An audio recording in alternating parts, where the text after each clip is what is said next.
Yo. Welcome back to another edition of the Men Who Cry podcast. Make sure you like, subscribe, review, tell a friend, and tell a friend, and tell a friend, and tell a friend. If you don't do these things, I'm going to assume that you are the type of dude that has creases in your Air Force One. On today's edition of the pod, we are talking ball, we are talking fights, we are talking drafting.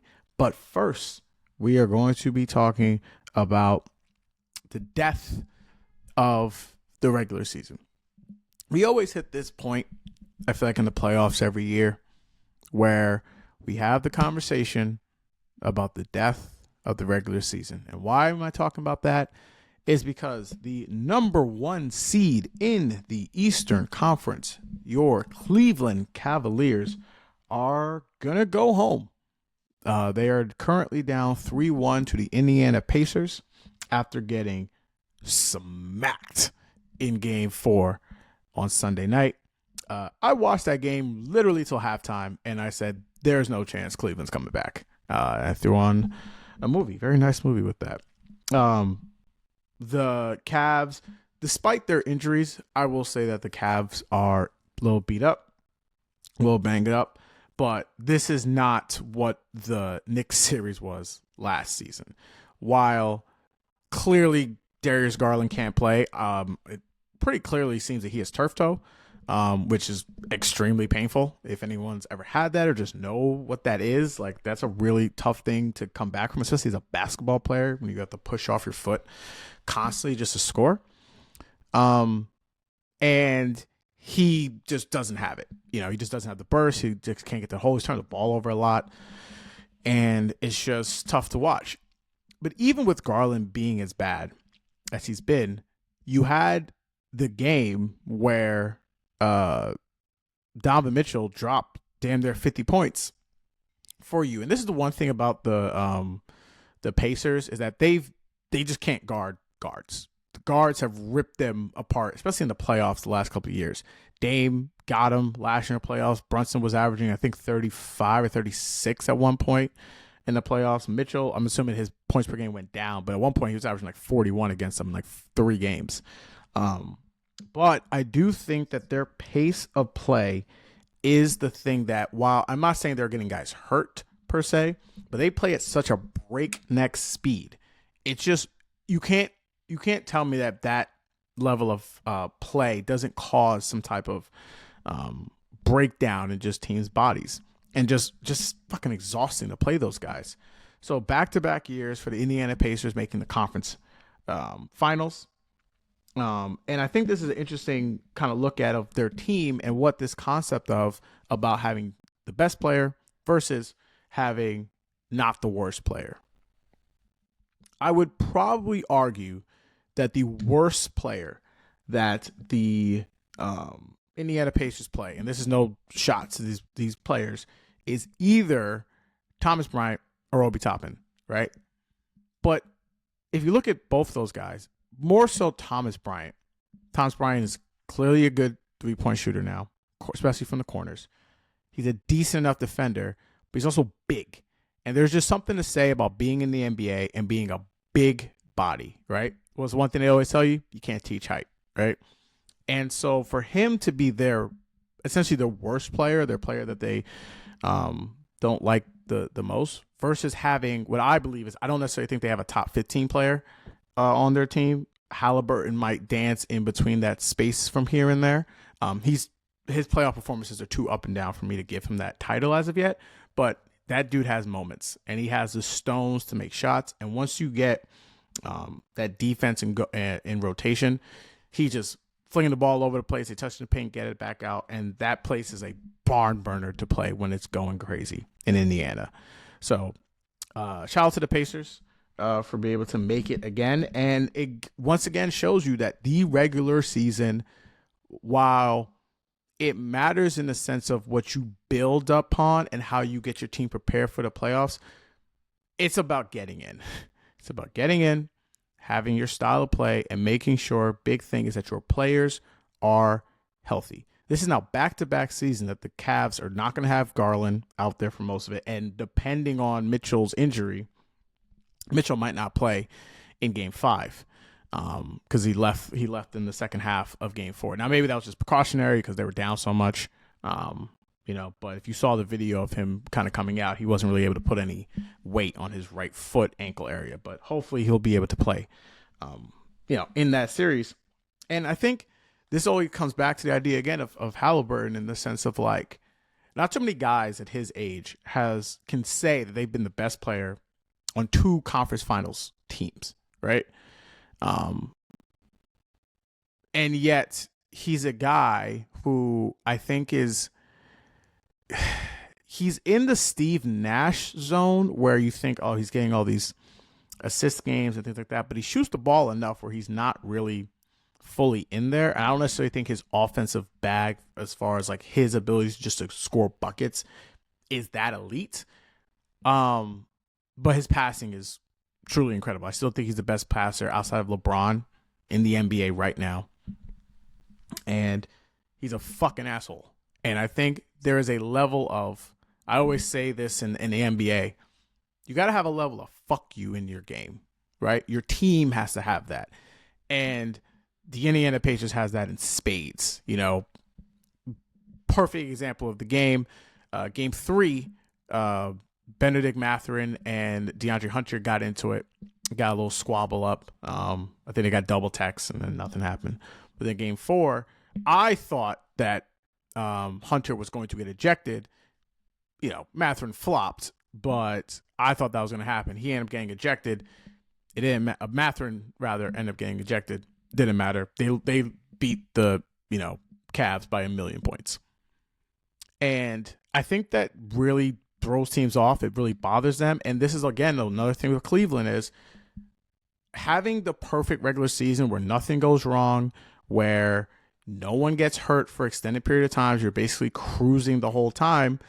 That shit does not prepare you for playoff basketball. And I'm sorry, this team is very different in the sense that they have depth. That was the biggest thing they talked about during the regular season. They've had multiple guys that can come in. They had multiple 6-man of the year candidates come in and play for those guys. And a lot of people looked at their depth, their 1 through 10, or 1 through 9 rather, as being, the best or one of the best in the league. They had an incredible net rating. But none of that shit matters when it comes down to the playoffs, man. It's about executing and putting in your system and what you have to do to win the game. And unfortunately, this will be a lot of questions for Cleveland. Obviously, the Giannis news just drops today. Giannis basically, let the world know that he's open to being moved. Cleveland can't really make a move with Milwaukee. They can. It's just will be tough because they're both second apron teams. I'm not getting into the minutia of that. You guys don't care about math. But just trust me to know this is going to be difficult for them to do. Not impossible, but difficult. But I do wonder if, you've had Mitchell, Garland, and Allen, and Mobley, for 3 seasons. This is 3 seasons that they've all been together.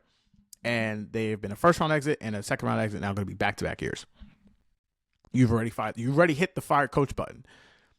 Is it now the button of, all right, like, are we just going to... Do we have to break up some of the guys? Because you can't say it's the bench. They have a good bench player. They just got the coach of the year. Like it comes fast, man. Like you think you're that young team on the rise and you're gonna be around for a while, and then you get a situation like this. And I'm very curious to see if Cleveland just runs it back. It's hard for me to disagree with them because throughout the regular season they were arguably the best team in the league for 99% of the season or 95% of the season, and yet they've ended, or they're going to end in the same place that they were last year, maybe in the same amount of games too.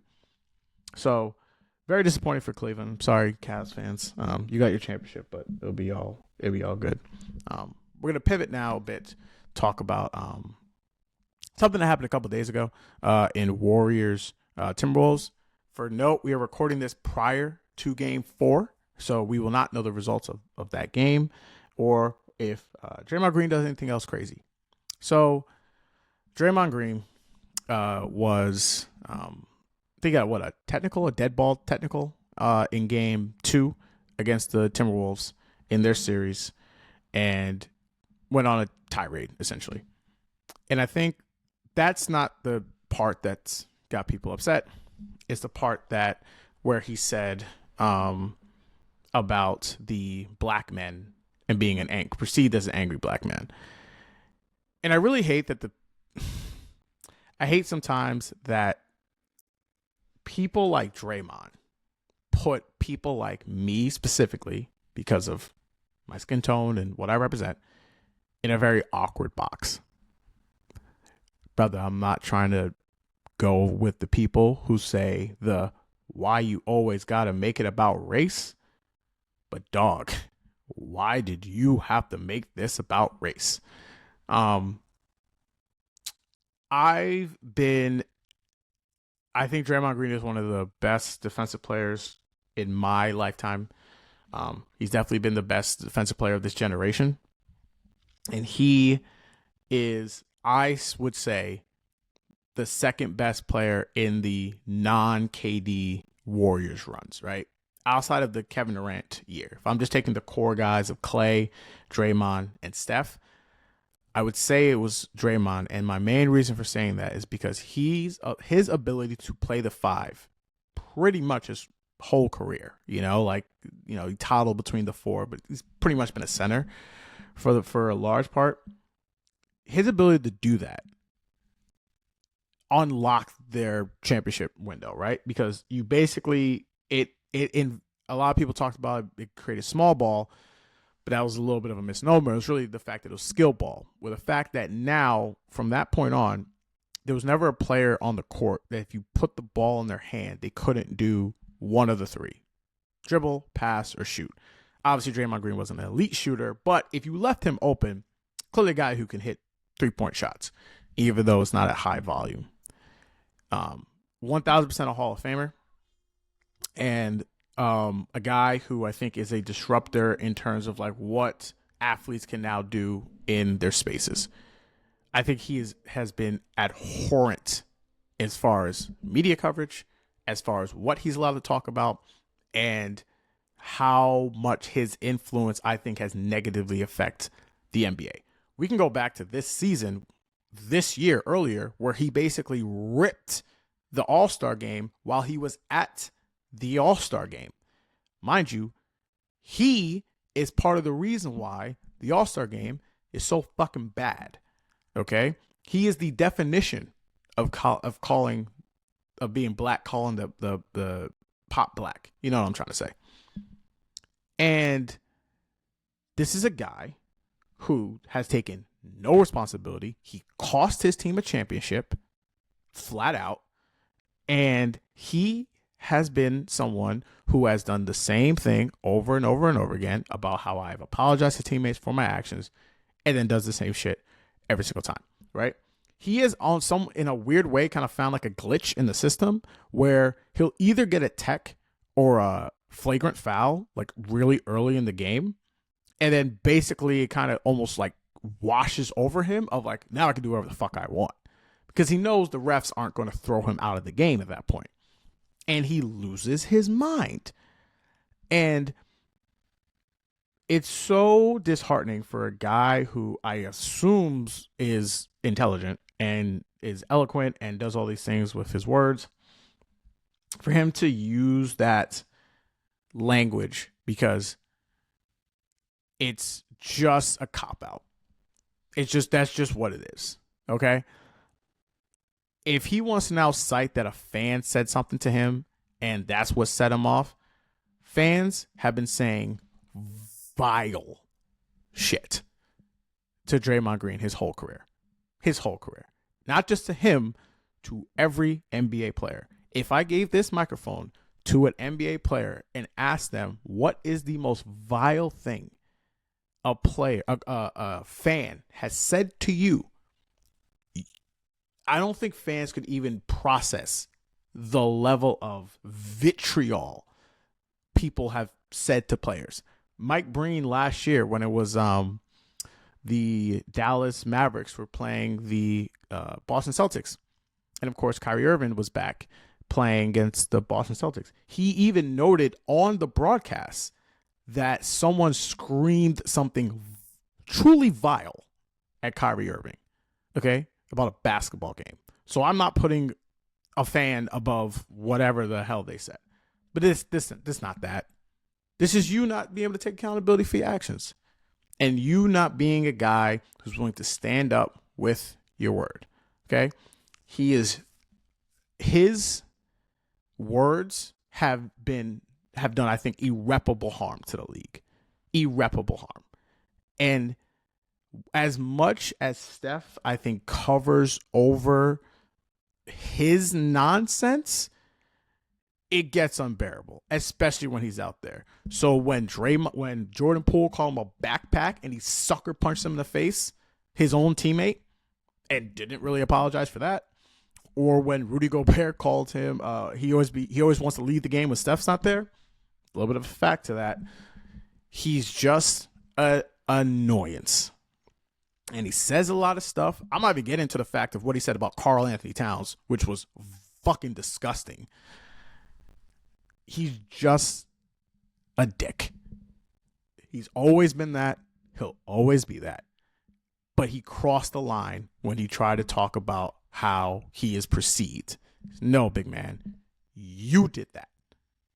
All that stuff is what you did, not what anyone else put on top of you.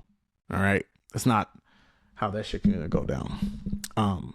Lastly, last topic of the night, I'm going to shift on over talking about the draft lottery. Again, for a note, we do not know who will be drafting number 1 overall in this year's draft in the summertime, who will obviously, more than likely, unless there's a trade, be drafting Cooper Flagg with the number 1 overall pick.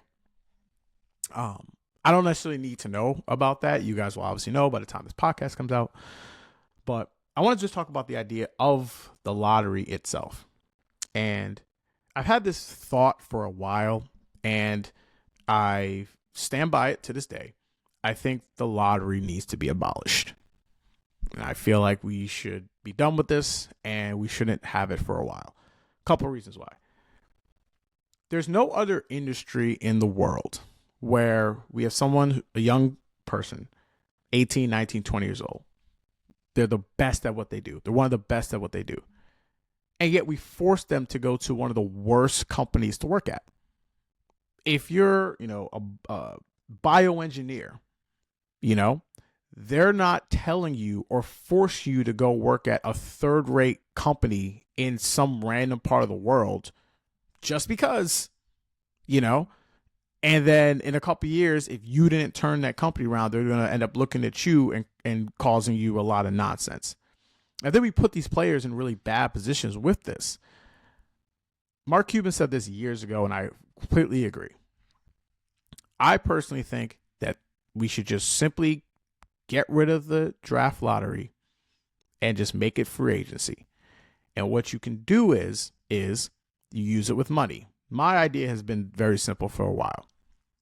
I still want to reward teams for aren't being good because I understand most players aren't going to necessarily run to Utah or Washington to go play. What you do is you just make the salary slots the same. So you have a rookie pool of money for whatever it is. If you have the worst record, you have the most. You have the second worst, it shrinks. Third worst, it shrinks, and so on and so on and so on, right? And what you tell the players is, hey, you get to meet with any of these teams, right? And you get to come to an agreement with whichever team you want to draft you. And you get to negotiate the contract. Let's just say it's Utah, right? Because they had the worst record in the league this year. Let's say the first year of their deal is the pool of money. Let's say it's $15 million. Just throw out a number, $15 million, right? And the Utah Jazz has $15 million to spend on all of their draft picks. And Utah can then go to Cooper and say, hey, we have $15 million. We're giving you all $15 million. We're giving you a 4-year deal, $60 million right here, right now. And then whoever has the second overall pick, let's just say it's New Orleans, just I don't know off the top of my head, but their number is way smaller. Let's say it's $10 million, right? That way, you still incentivize the teams that are bad to be able to get the best prospects. And it wouldn't be a team like, Cleveland couldn't get Cooper Flagg because you wouldn't even allow them that pool of money. Their money would be slotted into place. And that way, I think you allow not only teams to actually have to do their fucking jobs and not just be like, well, we got no one pick. I guess we know what we're doing. And actually have to recruit guys and show that we have a plan and we're not just tanking and losing and just not going to give a fuck about your career. Because while us as fans just care about the laundry, right? These are still people who need to make business decisions that are best served for them. I don't find it fair that we simply put young men and women in a position where, because you have a crappy owner or you're in a bad city, that you're now the face of all the problem. Look at Zion. Zion was just as hype as Cooper Flag. This guy was looked upon as a savior. I remember going to a bar in New York City and waiting to see if they could draft Zion. This used to be my Super Bowl. Thank God I don't have to deal with those days anymore. And I remember being there, and I remember cheering so loud knowing that the Knicks got into the top 5. And then they got 4, was the Lakers, and then unfortunately they got the 3rd pick.